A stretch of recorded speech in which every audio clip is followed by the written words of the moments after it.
Police visibility mas paigtingin para matiyak ang kaligtasan ng mga komunidad. Ayon kay PNP Chief Romel Francisco Marbil. Mark Bakalalad, pasok!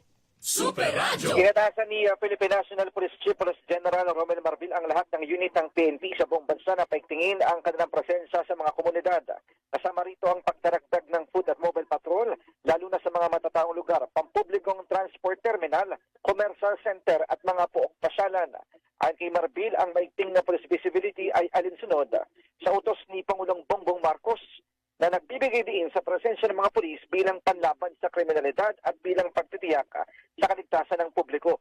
Samantala, para lalong mapatatag ang presensya sa mga komunidad, inatasan din ng PNP ang mga junior officer mula sa mga mobile units na tumulong sa mga bakanteng community posts. Aktibo rin pinakilos ng PNP ang mga force multiplier gaya ng mga miyembro ng Accredited Civic Volunteer Organization, Barangay Tanod at iba pang mga katuwang sa komunidad. Ang inyong kapuso Mark Makalalad ng CMA Super Radio.